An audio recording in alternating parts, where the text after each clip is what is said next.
Well, that was absolutely dreadful.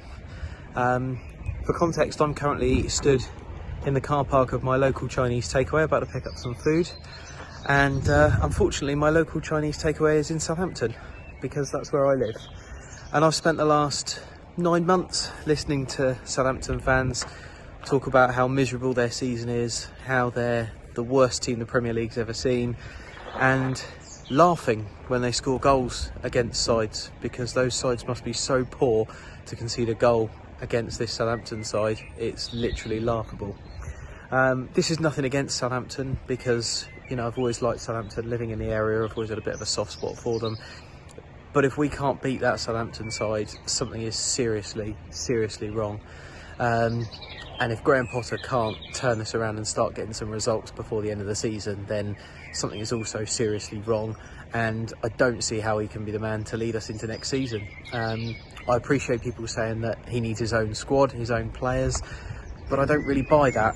He might get a few of his own players, yes, but anyone who can take Areola in goal, who can take 3 £30 million centre-backs, who can take a left-back who was the best player on the pitch when we won the Europa Conference less than 2 years ago, can take a right-back like Aaron Wan-Bissaka, can take central midfielders such as Paqueta, Soucek, and even Southampton's own Ward-Prowse, wingers like Bowen, Kudus, and even a striker like Fulkrug, and get that little from them.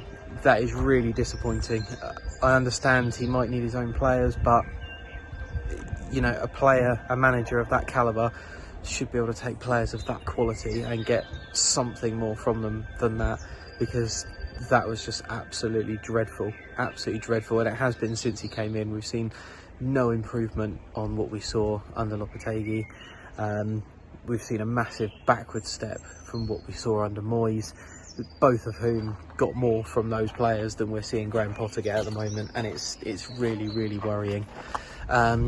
I don't see a future under this guy. I know we're only 13-14 games in, but I don't see a future under this guy at all. My knowledge outside of West Ham is limited.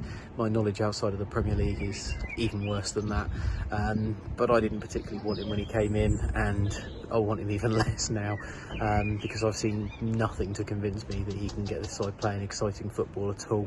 And I've got to the stage where there's a lot of other things I'd rather do than watch West Ham at the moment. I'm about to have a Chinese, and I'm looking forward to it more than I looked forward to that game. I'm about to go and watch the Formula 1 qualifying, and I'm looking forward to it more than I did watching that game. I don't live in London, as I said. It costs me a couple of £100 to get myself and someone else up to London, watch a West Ham game, have some food, have a few drinks. And right now I've got zero motivation to do it at all. I used to do it 3 or 4 times a season, then I did it once or twice a season. I haven't been this season. I've had absolutely no desire to spend my money on going and watching that, because it's absolutely dreadful, and there are absolutely no signs of any improvement or any shoots of life. So there we go. Nice chirpy video after that game, but I honestly see nothing to be chirpy about, unfortunately. So onward and upward. Hopefully we'll all get ourselves up for the next game, and we'll cling on to what hope we can, that we can see some sort of improvement.